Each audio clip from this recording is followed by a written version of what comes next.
तर मित्रांनो इथं चालू आहे आमच्या स्वातीचं काय लिंबू पाणी बनवायला. हा हा बनवायला आता म्हणजे बनलेलंच आहे. हा हम्म. आता उन्हाळा असल्यामुळं कसं चहाची काही आवश्यकता नाही. हा आता लिंबू पाण्याची आवश्यकता आहे. कारण गरमी खूप आहे आमच्या इकडं छत्रपती संभाजीनगरला. तुमच्या इकडे गरमी आहे का कमेंटमध्ये सांगा.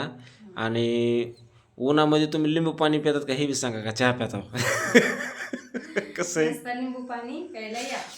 कारण काय जणांचं कसं आहे की गरमी नसते गरमी कमी होती म्हणतात म्हणजे गरमी असली की चहा प्यायला तरच ती गरमी कमी होते असं बऱ्याच जणांचं म्हणणं आहे. पण आमचं म्हणणं असं आहे की नाही लिंबू पाणीच प्यायला पाहिजे थंड काहीतरी तेव्हा ते थोडंसं बरं वाटते. तर मग काय या सर्वजण मस्त लिंबू पाणी बनवायला ते काय टाकते सब्जा काय टाकला काय मध्ये. हा सब्जा टाकला. हां तुम्हाला आवडत नाही तर तुम्हाला नाही बरं झालं तीच विचारलं होते मला आपल्याला. आवडतं तर मी टाकलेलं आहे तर पाहू शकता लिंबू पाणी. ते आपल्याला काय मित्रांनो सब्जा आवडत नाही. ते कसं आपल्याला ती काही म्हणते ती म्हणते लय एनर्जीला चांगला असते मग आपल्याला नको म्हणलं. जशी तुझी आवड.